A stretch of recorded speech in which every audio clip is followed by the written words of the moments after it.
વિદ્યાર્થી મિત્રો, ધોરણ 12 કોમર્સ, વિષય આંકડાશાસ્ત્ર. મિત્રો, એમાં સેક્શન બી એના મોસ્ટ આઈએમપી જે રિવિઝન આપણે કરવાનું છે કે જેમાં એક માર્કના વન સેન્ટેન્સ ક્વેશ્ચન પૂછાતા હોય છે. 10 માર્કનો આ વિભાગ હોય છે તમારે, બરાબર? તો જે મોસ્ટ આઈએમપી ક્વેશ્ચન આન્સર છે એ અહીં તમને સમજાવું છું, અને જોડે જોડે એના વેરી મોસ્ટ આઈએમપી હશે, જોડે ટીક પણ કરતા રહીશું આપણે, બરાબર? જો ટાઈમ વેસ્ટ નથી કરતા, સ્ટાર્ટ કરીએ. કઈ પદ્ધતિમાં આધાર વર્ષ પ્રત્યેક વર્ષે બદલાય છે? તો પરંપરિત આધારમાં પ્રત્યેક વર્ષે વર્ષ બદલાય છે. પણ જો મિત્રો આધાર વર્ષ બદલાતું નથી એવું કે તો અચલ આધારની રીતે આવે, બરાબર? બંને વસ્તુ જોડે સમજતા રહીશું. બદલાય છે આધાર વર્ષ તો પરંપરિત રીતે આવશે. સૂચક આંકની રચનામાં કઈ સરેરાશ પ્રચલિત, જો પ્રચલિત કીધું છે તો ભારિત આવશે.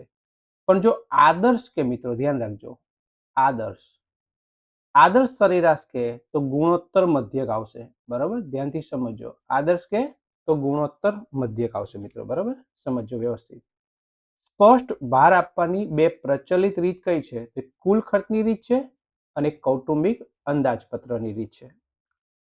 જીવન નિર્વાહ ખર્ચના સૂચકાંકની વ્યાખ્યા, અગત્યનો મોસ્ટ આઈએમપી પ્રશ્ન છે બેટા. જીવન નિર્વાહ ખર્ચનો સૂચકાંકનો અર્થ તો કોઈ એક સમયે, કોઈ એક વર્ગ, કોઈ ચોક્કસ સમયે ચોક્કસ વર્ગના જીવન નિર્વાહ ખર્ચમાં આધાર વર્ષની સરખામણીમાં થતો ટકાવારી ફેરફાર દર્શાવતું સૂચક આંક એને જીવન નિર્વાહ ખર્ચનો સૂચકાંક કહેવાય. કોઈ એક સમયે એટલે કોઈ ચોક્કસ સમયે કોઈ ચોક્કસ વર્ગનો જે જીવન નિર્વાહ ખર્ચ છે એમાં આધાર વર્ષની સરખામણીમાં જે ટકાવારી ફેરફાર દર્શાવતો સૂચકાંક છે એને જીવન નિર્વાહનો સૂચકાંક કહે છે. હવે આપણે કીધું તેલના ભાવનો સૂચકાંક ₹500 છે, રૂપિયાની નિશાની છે, તો આ વિધાન ખોટું છે. સૂચકાંક ક્યારે રૂપિયામાં ના દર્શાવાય, એટલે રૂપિયાની નિશાની ના હોવી જોઈએ. તેનો સાચો જવાબ હોય તેલના ભાવનો સૂચકાંક 500 છે એમ લખાય. જો 500 જેવું કીધું હોત તો વિધાન સાચું હતું, પણ અહીં રૂપિયાની નિશાની છે તો વિધાન ખોટું. ધ્યાનથી સમજો, ક્વેશ્ચનમાં તમને શું આપ્યું છે. ભારતમાં મોંઘવારી ભથ્થાનો દર શોધવા માટે કયો સૂચકાંક ઉપયોગી છે? મોંઘવારી એ જીવન નિર્વાહની વાત છે એટલે ખબર પડી જાય, જીવન નિર્વાહ ખર્ચનો સૂચકાંક આવે. સૂચકાંકની ગણતરીમાં આધાર વર્ષ કેવું હોવું જોઈએ બેટા? સામાન્ય ઘટનાવાળું આધાર વર્ષ હોવું જોઈએ.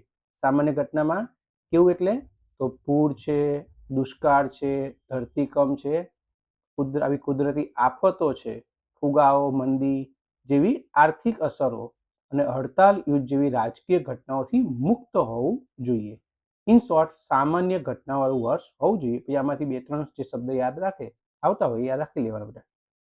ભારતીય રિઝર્વ બેંક, અગત્યનો પ્રશ્ન છે, ફુગાવાને નિયંત્રણ રાખવા માટે કયા સૂચકાંકનો ઉપયોગ કરે છે?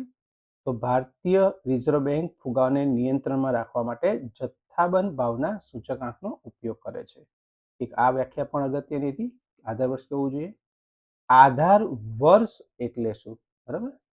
તો કોઈ એક વસ્તુના ભાવમાં થતો જે ફેરફાર છે એને ભૂતકાળના કોઈ ચોક્કસ વર્ષના એ જ વસ્તુના ભાવ સાથે સરખાવવામાં આવે ત્યારે તે નિશ્ચિત વર્ષને આધાર વર્ષ કહેવામાં આવે છે. મિત્રો થોડું વ્યવસ્થિત સમજીએ.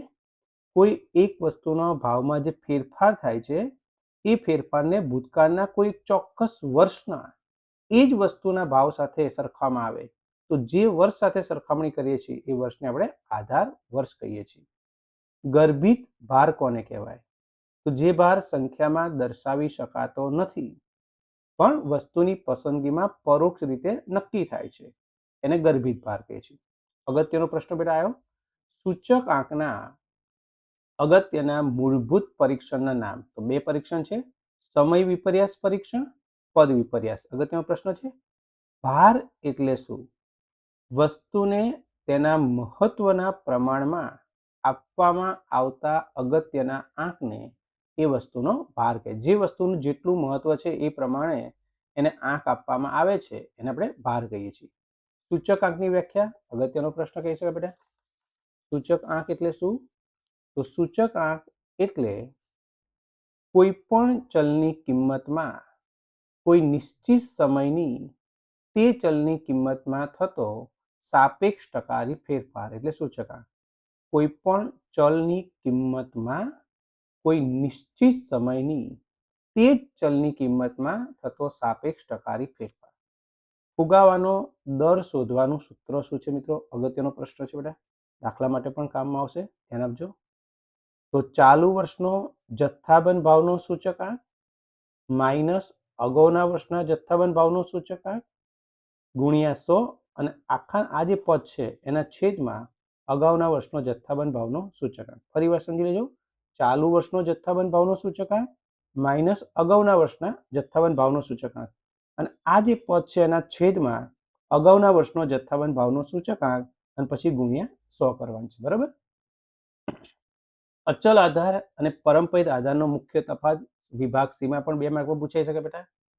તો અચલ આધારની રીતમાં સામાન્ય ઘટનાવાળા વર્ષને આધાર વર્ષ તરીકે લેવામાં આવે છે, જે સમયના સમગ્ર ગાળા માટે અચલ હોય છે. બરાબર. એટલે આધાર વર્ષમાં તમારું જે અચલ આધારની રીત છે એમાં આધાર વર્ષ દર વર્ષે કેવું હોય છે? સરખું હોય છે.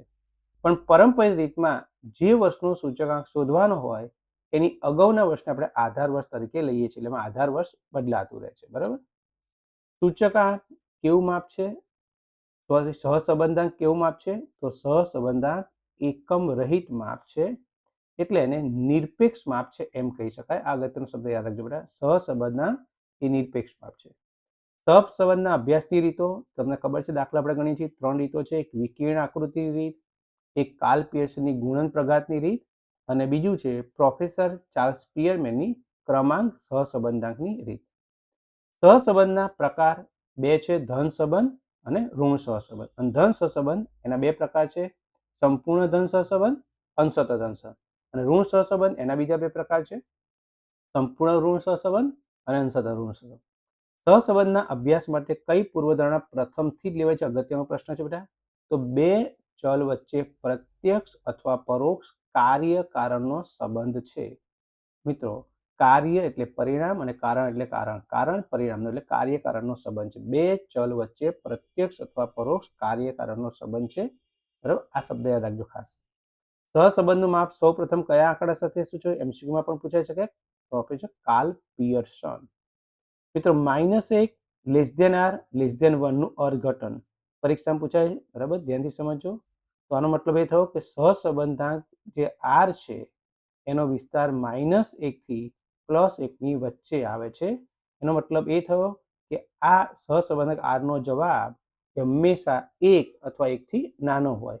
એ માઇનસ પ્લસ ગમે તે હોઈ શકે, ધન ઋણ ગમે તે હોઈ શકે. 2 ચલ વચ્ચે આંશિક સુરેખ સહસંબંધ છે. વેરી મોસ્ટ એમ્પી પ્રશ્ન બેટા, અવલોકનમાં ગાંઠ એટલે શું? મિત્રો, આપણે જે સહસંબંધ શોધવાની રીતો છે એમાં ક્રમાંક સહસંબંધ રીત તમે ભણો છો, એમાં તમને ખબર છે કે જ્યારે આપણે અવલોકનને ક્રમ આપવાનો હોય ત્યારે એકનું એક અવલોકન 2 કે તેથી વધુ વાર આવતો. ઇન શોર્ટ, જ્યારે અવલોકનનું પુનરાવર્તન થતું હોય ત્યારે અવલોકનમાં ગાંઠ પડી એમ કહેવાય. તો ક્રમાંક સહસંબંધ રીતમાં કોઈ પણ ચલમાં જ્યારે 2 કે તેથી વધુ અવલોકન સરખા હોય ત્યારે ગાંઠ છે એમ કહેવાય. અને ટાઈ પણ કહેવાય, ગાંઠ અથવા ટાઈ. ગુણાત્મક માહિતી માટે સહસંબંધ શોધવાની અગત્યની રીત કઈ છે બેટા? જ્યારે માહિતી ગુણાત્મક હોય ત્યારે સ્પીયરમેનની ક્રમાંક સહસંબંધની રીત ઉપયોગી છે. આ પણ અગત્યનો પ્રશ્ન છે. કાર્લ પિયર્સનમાં સહસંબંધાંક શોધવાની ધારણા શું છે? તો 2 ધારણા છે ની મીન. 2 ચલ વચ્ચે સુરેખ સહસંબંધ છે અને 2 ચલ વચ્ચે કાર્યકારણનો સંબંધ છે. મિત્રો, બરાબર. અગત્યનો પ્રશ્ન છે બેટા, સહવિચરણનું મૂલ્ય ઋણ હોય તો સહસંબંધાંક r નું ચિહ્ન શું હશે? તો r નું ચિહ્ન પણ ઋણ જ હશે બેટા. એટલે પ્રશ્નમાં જવાબ છે સહવિચરણ ઋણ હોય તો r નું ચિહ્ન પણ ઋણ જ આવશે. વિકર્ણ આકૃતિની મુખ્ય મર્યાદા, વેરી મોસ્ટ એમ્પી બેટા, 2 ચલ વચ્ચે જે સહસંબંધ છે એની ઘનિષ્ઠતા, શબ્દ યાદ રાખજો, ઘનિષ્ઠતાનું ચોક્કસ માપ મેળવી શકાતું નથી. બરાબર. સમુદ્રની સપાટીથી સ્થળની ઊંચાઈ અને હવામાં ઓક્સિજનનું પ્રમાણ, આ બંને વચ્ચે કેવા પ્રકારનો સંબંધ છે? તો ઋણ સહસંબંધ છે એમ કહી શકાય.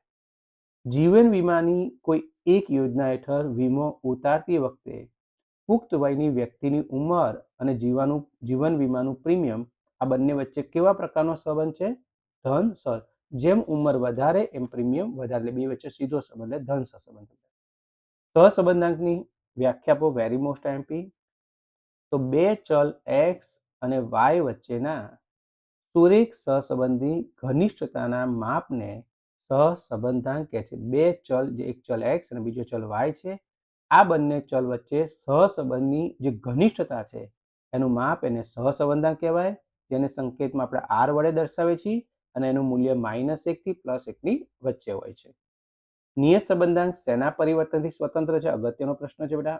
ઉદ્ગમ બિંદુ પરિવર્તનથી સ્વતંત્ર છે. વેરી મોસ્ટ આઈમ્પી પ્રશ્ન. નિયત સંબંધની શ્રેષ્ઠ અન્વાજિત રેખા મેળવવાની રીતનું નામ. ન્યૂનતમ વર્ગોની, મોટે ભાગે પ્રશ્ન કાં તો એમસીક્યુમાં કાં તો વન સેન્ટેન્સમાં આવતો જ બેટા. નિયત સંબંધ રેખાના સંદર્ભમાં ત્રુટિ એટલે શું? ત્રુટિ તમને યાદ ભણી ગયા, ત્રુટિનું સૂત્ર પણ આ એમસીક્યુ વેરી મોસ્ટ એમસીક્યુ છે. ત્રુટિનું સૂત્ર E = y - y કે, પણ એ વ્યાખ્યા લખવાની છે. તો જ્યારે ચલ y ની અવલોકિત કિંમત અને નિયત સંબંધ મોડેલ પરથી મેળવેલ y ની અંદાજિત કિંમત y કેપ, આ બંને વચ્ચેનો જે તફાવત છે એને આપણે ત્રુટિ કહીએ છીએ, એટલે y - y કેપ. નિયત સંબંધ મોડેલ વેરી મોસ્ટ આઈમ્પી બેટા. નિયત સંબંધ મોડેલ ધ્યાનથી સમજો. સુરેખ નિયત સંબંધ મોડેલ, તો y બરાબર અહીંયા આલ્ફા જેવી નિશાની છે, બીટા x પ્લસ યુ.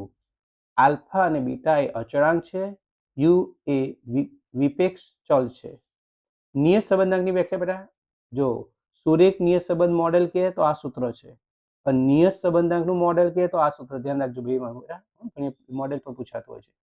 તો નિયત સંબંધ રેખા y કેપ બરાબર a પ્લસ bx માં ચલ x નો સહગુણક ને ચલ y ની x પરની અન્વાયોજિત રેખાનો નિયત સંબંધાંક કહે છે. નિયત સંબંધની વ્યાખ્યા શું છે? આ નિયત સંબંધાંક છે અને આ નિયત સંબંધ છે, બે અલગથી ધ્યાનથી સમજો. બે સહસંબંધિત ચલ વચ્ચેનો ગાણિતિક કે વિધેયાત્મક સુરેખ સંબંધ કે જેના દ્વારા નિરપેક્ષ ચલની આપેલ કિંમત માટે એને અનુરૂપ સાપેક્ષ ચલની કિંમતનું આપણે અનુમાન કરીએ છીએ, એને સુરેખ નિયત સંબંધ કહે છે. સુરેખ નિયત સંબંધ મોડેલના અચળાંક, આ નિયત સંબંધ મોડેલ છે બેટા, એના અચળાંકો આલ્ફા અને બીટા એના અચળાંક છે. વિકર્ણ આકૃતિ દ્વારા મેળવેલ નિયત સંબંધાંક રેખા કેવા પરિણામ આપે છે? વ્યક્તિલક્ષી પરિણામ આપે છે. ધ્યાન રાખજો, અગત્યનો પ્રશ્ન. નિશ્ચાયકતાનો આંક એટલે શું? તો નિયત સંબંધ રેખાની મદદથી મેળવેલા અંદાજોની વિશ્વસનીયતાના માપને નિશ્ચાયકતાનો આંક કહે છે, જેને સંકેતમાં R² વડે દર્શાવાય છે.